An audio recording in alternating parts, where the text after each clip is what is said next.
కృపాకనికరం సమాధానంలో మా పరలోక తండ్రి మరోసారి మీ ఘనమైన నామానికి వందనాలు స్తోత్రాలు చెల్లించుకుంటున్నాం. మహోన్నతుడ మహాగణుడ పరిశుద్ధుడ నిత్య నివాసం దేవా అనువాడు ఉన్నవాడు స్తోత్రాలు ప్రభా.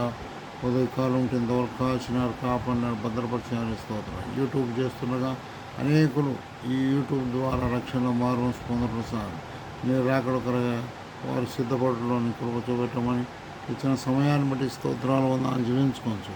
యేసుక్రీస్తు పరిశుద్ధ నామమున స్తుతించి ప్రార్థించి వేడుకుంటున్నాం తండ్రి, ఆమేన్.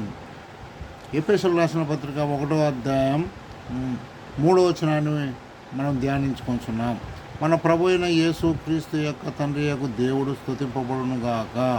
ఆయన క్రీస్తునందు పరలోక విషయములలో ప్రతి ఆత్మ సంబంధమైన ప్రతి ఆశీర్వాదము మనకు అనుగ్రహించెను. కాబట్టి సహోదర ఈ వాక్యాన్ని మనం అనేక వారాల నుండి మనం ధ్యానించుతూ వచ్చున్నాం. ఒకటేది ప్రతి ఆశీర్వాదం, ఆత్మ సంబంధమైన ప్రతి ఆశీర్వాదాలు క్రీస్తులో నీకు నాకు దయచేసిన వాడు ఉంటాం. మొట్టమొదటిగా మనం చూడగలిగినాము కుమారుని అనుగ్రహించినాడు. రెండోదిగా మనకు ఏమి దయచేసినాడు, మరి ఆత్మను అనుగ్రహించినాడు, కృపను అనుగ్రహించినాడు. ఈరోజు మరి ఆత్మను మనకు అనుగ్రహించాడు. ఆత్మ సంబంధమైనది ఏంటి ఆత్మ సంబంధమైనది అనేది మనం చూసినట్టయితే దేవుని వాక్యములో మనం చూసినట్టయితే 1 కొరింథీయులకు రాసిన పత్రిక 10వ అధ్యాయం 4వ వచనములో దేవుని వాక్యం ఈ విధంగా రాయబడింది. ఆత్మ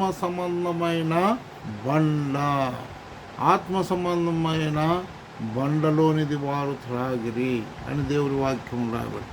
ఆ బండ యేసు ప్రభువే అని దేవుని వాక్యంలో రాయబడింది. అంత మాత్రం కాక నిర్గమాకాండం 17:6 వచనములో మరి ఆ బండ నన్ను నడిపించే బండగా ఉంటుంది. ఆ ఇశ్రాయేల్ ప్రజలను ఆ బండ నడిపించే బండగా ఉంటుంది. అంత మాత్రం కాక యెషయా గ్రంథం 53:10 వచనములో ఆ బండ నలుగొట్టుటకు యెహోవాకు ఇష్టమాయను అని దేవుని వాక్యంలో రాయబడింది. యెషయా గ్రంథం 53:10 వచనములో. అంత మాత్రం కాదు యెషయా 7:14 వచనములో కన్యక గర్భమునందు మరి ఒక శిశువు పుట్టును అని క్రీస్తు పూర్వం 700 సంవత్సరం ముందే ప్రవక్తల ద్వారా రాయబడినట్టుగా మనం చూడగలుగుతున్నాం. కాబట్టి సహోదర మరి పరమగీతములలో సొలొమోతి ఏమంటుందంటే నా ప్రియుడు ధవలవర్ణుడు, మరి 10,000 మందిలో అతనిని గుర్తించవచ్చును అని అంటున్నది. అంత మాత్రం కాక ఇంకా దేవుని వాక్యములో మనం చూసినట్లయితే ఆదికాండం 49:24 వచనములో ఆయన ఏమైనాడంటే మనకు ఇశ్రాయేళ్లకు బండై మేపెటివాడుగా ఉన్నట్టుగా మనం దేవుని వాక్యంలో చూడగలుగుతున్నాం. కాబట్టి సహోదర ఈ యొక్క ఉదయకాల సమయంలో మనం ధ్యానించేది ఏమంటే కీర్తనల గ్రంథం 42వ వచనంలో నా పాదములు బండ మీద స్థిరపరచబడెను అని అంటున్నాడు దావీదు కీర్తనకారు. కాబట్టి సహోదర ఆత్మ సంబంధమైన బండను అనేది మనం చూడగలుగుతున్నాం. ఆ బండ మీద నేను నిలిచిన్నాను. ఆ బండ మరి ఇశ్రాయేల్ ప్రజలకు మరి నడిపించే బండగా ఉంటుంది. మరి అనేకులు ఆ బండ ద్వారా ఎంతో తృప్తి పొందిన వారుగా ఉంటున్నారు. కాబట్టి రెండోదిగా మనం చూసినట్టయితే దేవుని వాక్యంలో కీర్తన అదే 1 కొరింథీయులు 10వ అధ్యాయం 3వ వచనములో ఆత్మ సంబంధమైన ఆహారము వారు భుజించిరి. కాబట్టి సహోదర అంత మాత్రం కాదు కీర్తన గ్రంథం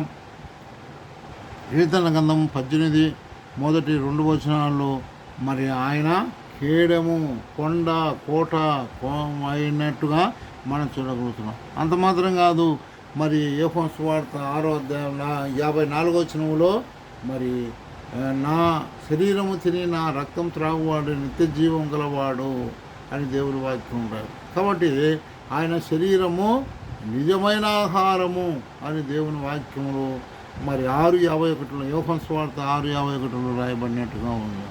అంత మాత్రం కాదు మరి అపోస్తల కార్యం 2:42 వచనంలో మరి అపోస్తల బోధ యందును సహవాసమందును రొట్టె విరుచుటందును ప్రార్థన చేయటందును ఎడతెగక ఉండిరి. అపోస్తల బోధ మనకు ఆహారమై ఉంటున్నది. అది శరీరాహారము, మరి శరీరాహారము ఆత్మీయ ఆహారము రెండు మనకు అనుగ్రహించినట్టుగా మనం చూడగలుగుతున్నాం. ఇంకా దేవుని వాక్యంలో నుండి మనం చూసినట్లయితే కీర్తన గ్రంథం మరి 145:15 వచనంలో తగిన కాలమందు ఆయన ఆహారం ఇచ్చువాడుగా ఉంటున్నాడు. అంత మాత్రం కాదు, ఇంకా దేవుని వాక్యంలో చూసినట్లయితే మరి ఆయన ఆత్మీయంగా నన్ను నడిపించేవాడుగా ఉంటున్నాడు. అందుకొరకై మత్తయి సువార్త 14:20 వచనంలో మరి 2 చేపలు 5 రొట్టెలు 5,000 మందికి పంచిపెట్టడం వారు తృప్తిగా తిని మిగిల్చినట్టుగా మనం చూడగలుగుతున్నాం. కాబట్టి సహోదర మొట్టమొదటిదిగా ఆత్మీయ బండగా యేసుక్రీస్తు ప్రభువారు ఉంటున్నాడు.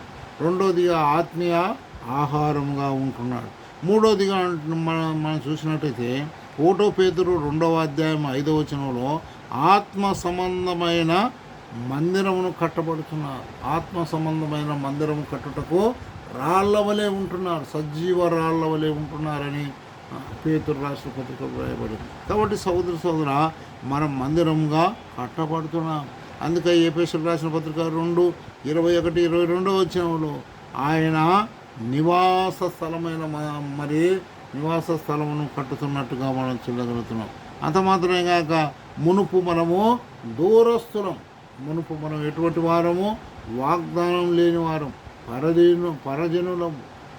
మరి అటువంటి వాళ్ళను మనను దూరస్తులుగా ఉంటున్న మనల్ని క్రీస్తు రక్తం ద్వారా నన్ను సమీపస్తులుగా చేసి మనము కట్టబడుతున్నట్టుగా దేవుని వాక్యంలో రాయబడింది.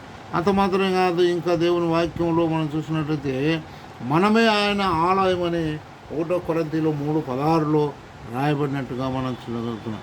అంత మాత్రమే కాక కీర్తనలు 84:4 వచనంలో కూడా ఏమని రాయబడిందంటే మరి దేవుని పక్షంగా మనము నిలబడిన వారంగా ఉంటున్నాం. మరి కాబట్టి సహోదర అంత మాత్రమే కాక కొలస్సీయులకు రాసిన పత్రిక 3:15-16 వచనంలో సమృద్ధిగా వాక్యమును మీ హృదయములలో నివసింపనీయుడి అని సెలవిచ్చినట్టుగా మనం చూడండి. కాబట్టి సహోదర మొట్టమొదటిది ఆత్మ సంబంధమైన బండ, రెండోది ఆత్మ సంబంధమైన ఆహారము, మూడోది ఆత్మ సంబంధమైన రాళ్ల వలె మందిరము కట్టబడుతున్నా. నాలుగోదిగా చూసినట్టయితే ఎఫెసీయులకు రాసిన పత్రిక 5:19 వచనంలో ఆత్మ సంబంధమైన పాటలు మనం పాడుతున్నాం. ఆత్మ సంబంధమైన పాటలు పాడుతున్నాం. మనం పాటలన్నీ ఆత్మ సంబంధమైనదే. అందుకే 107:2 వచనంలో కీర్తనల గ్రంథం 107:2 వచనంలో ఏమని రాయబడింది? విమోచింపబడిన వారు ఉత్తరం నుండి, దక్షిణం నుండి, పరమట నుండి, తూర్పు నుండి మరి తీసుకొచ్చిన రాబడిన వారందరూ విమోచింపబడిన వారై పాటలు పాడుదురు, విమోచించిన వారే ఆ పాటలు పాడుదురు అని దేవుని వాక్యం రాయబడింది. అంతమాత్రం కాక యెషయా గ్రంథంలో కూడా అదే మాట మనం రాయబడినట్టుగా మనం చూడగలుగుతున్నాం. యెషయా గ్రంథం 35:9 వచనంలో ఆ మాట రాయబడినట్టుగా మనం చూడగలుగుతున్నాం. అంతమాత్రమే కాక కీర్తన గ్రంథం 118:15 వచనంలో రక్షణ గూర్చిన సునాదములు వినపడుచున్నవి అని రాయబడింది. కీర్తన గ్రంథం 145:3 వచనంలో అదే విషయం రాయబడినట్టుగా మనం చూడగలుగుతున్నాం. కాబట్టి సహోదర మరి ఐదోదిగా మనం చూసినట్లయితే ఆత్మ సంబంధమైన పరిచర్య దేవుడు నీకు నాకు ఇచ్చినట్టుగా మనం చూడగలుగుతున్నాం. 2 కొరింథీయులు 3:18 వచనంలో రాయబడింది ఆత్మ సంబంధమైన పరిచర్య. కొలస్సీయులకు రాసిన పత్రిక 4:17 వచనంలో మరి నీకు అప్పగించిన దానిని పరిచర్య ముగించవలెను అని రాయబడింది. సంఖ్యాకాండం 18:7 వచనంలో నీ దయచేత నన్ను యాజకత్వమును దయచేసినావు అని మరి మోషే చెప్పినట్టుగా మనం చూడగలుగుతున్నాం. కాబట్టి సహోదర మొట్టమొదటిగా ఆత్మ సంబంధమైన ఆశీర్వాదాలు ఏంటంటే మొట్టమొదటిగా ఆత్మ ఆత్మ సంబంధమైన బండ, రెండోది ఆత్మ సంబంధమైన ఆహారము, ఆత్మ సంబంధమైన మందిరము రాళ్ళ వలె ఉంటున్నాం, ఆత్మ సంబంధమైన పాటలు, ఆత్మ సంబంధమైన ఏమిది పరిచర్య, ఇవన్నీ యేసుక్రీస్తు ప్రభువులో మనకు అనుగ్రహించాడు. కాబట్టి సహోదర ఇంకా నువ్వు రక్షణ మార్మన్స్ పొందకపోతే ఈనాడే నువ్వు రక్షణ మార్మన్స్ పొందు. యేసు ప్రభువా, నేను పాపిని, ఈ పరిచర్యలన్నీ నాకు కావాలి ప్రభువా, అవి దయచేయి ప్రభువా అని అడిగినట్టయితే దేవుడు నీకు ఇచ్చేవాడుగా ఉంటున్నాడు. అందుకొరగా ప్రభువైన యేసుక్రీస్తు వారు ఆ పరలోకం నుండి భూలోకానికి వచ్చి ఆ కలువరి శిలువలో బలి అయి రక్తం కార్చి చనిపోయి రక్తం కార్చినాడు. ఆ రక్తాన్ని ఎవరైతే ఆశ్రయించినారో, యేసు ప్రభువా, నేను కూడా పాపిని, నీ రక్తంతో నా పాపాలు కడుగు, నన్ను కూడా నీ బిడ్డగా చేసుకో ప్రభు అంటే ఆయన క్షమించేవాడు ఉన్నాడు. అందుకొరకు నా యొద్దకు వచ్చి వారు నేను ఎంత మాత్రమును త్రోసివేయను అని సెలవిచ్చినాడు. కాబట్టి సహోదర అటువంటి పరిచర్య, ఆత్మ సంబంధమైన పరిచర్యని కావాలంటే ప్రభువైన యేసుక్రీస్తునందు విశ్వాసం ఉంచుము. అప్పుడు నీవును నీటి వారును ఆత్మరక్షణ పొందరు. దేవుడి వాక్యమును జీవించుగాక. ఆమేన్.